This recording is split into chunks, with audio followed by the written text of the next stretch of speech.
Selamat datang di channel Trading for Beta Live. Di video ini saya coba analisa satu emiten secara tren saat ini masih bergerak downtrend. Dan ternyata Bapak Loh Keng Hong mulai masuk melakukan akumulasi kembali. Bagaimana potensi saham ke depannya? Apakah menarik untuk kita coba entry? Yuk kita coba pelajari analisanya di video ini. Semoga analisa yang diberikan ini bisa bermanfaat dan membantu teman-teman dalam mengambil keputusan.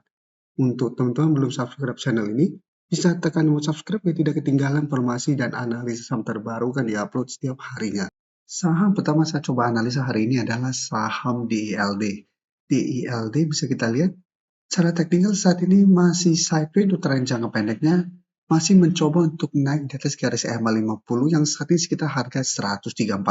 Tapi secara tren untuk tren jangka menengah, DILD masih belum oke karena beberapa kali mencoba naik di atas garis EMA 50-150 saat ini masih gagal. Dan untuk support terdekat saat ini ada di harga 130. DILD beberapa kali mencoba turun bawah 130 ini masih bisa bertahan.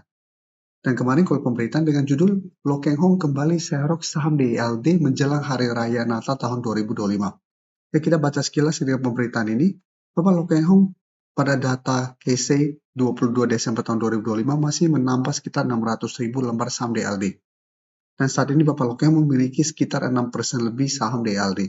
Secara tren sana DILD masih belum oke, dan jika kita lihat di broker summary, asing memang terpantau 2 hari tren mulai masuk, tapi akumulasinya tidak terlalu besar.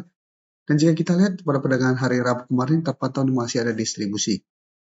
Jadi untuk teman-teman ingin coba spekulatif buy saham DILD, saya coba tunggu di harga 130, karena jika kita lihat dari akhir Oktober sampai saat ini 130 masih berupa support kuat. Selama masih kuat di atas 130 minimal DILD masih akan sideways, dan pertimbangkan swing dengan target swing di garis EMA 150 sampai 140 untuk target swingnya. Dan dari Oktober sampai sekarang juga DILD belum berhasil naik di atas garis EMA 150 sampai 140. Atau hold saja terus selama DILD tidak turun bawah 130 dengan target lebih jauh di sekitar 150. Tapi secara pergerakan atau secara teknikal saat ini DILD masih belum oke dan belum terpantau ada akumulasi. Sekarang kita coba lihat saham P1, sektor properti memang saat ini masih belum oke. Bisa kita lihat P1 juga sebelumnya sempat bertahan dari rebound dari 350, tapi mencoba break garis EMA 150 sampai 380 ini juga cara candle tidak terkonfirmasi break, malah saat ini sudah turun di bawah 350. Dan sekarang saham P1 mencoba untuk bertahan di support 340. Jadi untuk DILD juga sama, hati-hati apabila ternyata masih gagal break garis EMA 150. Dan jika kita perhatikan di broker summary untuk P1, asing masih terus keluar. Dan pada penurunan hari Jumat juga terpantau ini masih ada distribusi. Jadi P1 juga saat ini secara tren masih belum oke, belum ada tanda-tanda untuk perbalikan arah, dan terpantau juga masih ada distribusi. Sehingga saya lihat P1 juga masih ada potensi untuk kembali melemah mengetes 340. Ini juga harus hati-hati apabila tembus 340 secara pergerakan masih berpotensi lanjut downtrend ke 330. Jadi untuk saham-saham downtrend sudah saya jelaskan apabila mau lebih oke atau mau lebih aman untuk entry, tunggu minimal mulai membentuk high low. Jadi untuk P1 saat ini minimal tunggu berhasil naik kembali di atas 350 baru kita buy on breakout karena ada potensi untuk mulai membentuk high low dengan target kenaikan terdekat di garis EMA 50 sampai target lebih jauh di garis EMA 150. Sekarang kita lihat saham CTRA. Saham CTRA juga jika kita perhatikan secara trend saat ini masih belum oke. Beberapa kali memang bisa bertahan di 850, tapi hari Rabu kemarin sudah turun di bawah 850. Dan cara pergerakan jika kita lihat, beberapa kali juga mencoba naik di atas garis EMA 50, CTRA selalu gagal naik. Sehingga cara tren juga masih bergerak downtrend. Dan jika kita perhatikan di broker summary untuk saham CTRA, ini juga sama, asing terpantau dalam 2 minggu ini masih terus masuk walaupun cara tren saat ini masih bergerak downtrend. Dan jika kita lihat di broker summary, penurunan 1% lebih ini juga sebenarnya ini masih ada distribusi. Jadi untuk CTRA, menurut saya juga tetap sama, harus hati-hati. Apalagi jika terkonfirmasi hari Senin nanti CTRA break 850. Jika terkonfirmasi berhasil break, cara pergerakan 850 berpotensi kedepannya akan berubah menjadi resisten yang kuat. Dan CTRA berpotensi lanjut turun ke target penurunan terdekat di 820 sampai 800 yang merupakan support kuat berikutnya. Jadi untuk CTRA apabila teman-teman ingin coba spekulatif buy, saat ini bisa wait and see dulu. Tunggu konfirmasi apakah minggu depan CTRA bisa bertahan di 850.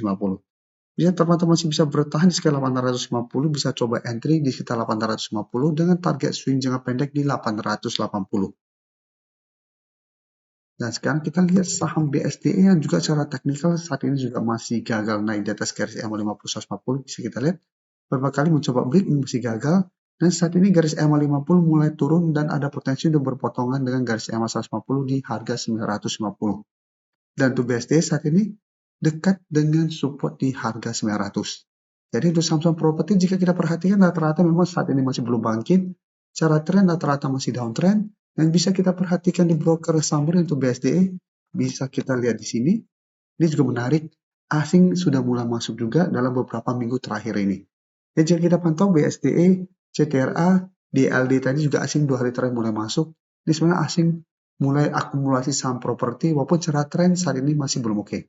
Dan jika kita lihat untuk BSDE ini terpantau malah ada sedikit akumulasi pada penurunan hari Rabu. Jadi untuk BSDE apabila teman-teman mau coba spekulatif buy, bisa coba tunggu di 900, lihat apa minggu depan BSDE masih kuat di atas 900. Apabila masih bisa bertahan, teman-teman apabila memang mau coba nyicil untuk akumulasi saham-saham properti yang saat ini mungkin sudah turun lumayan dalam, bisa coba cicil. Tapi untuk trading saat ini, saya masih beresiko untuk entry saham-saham properti.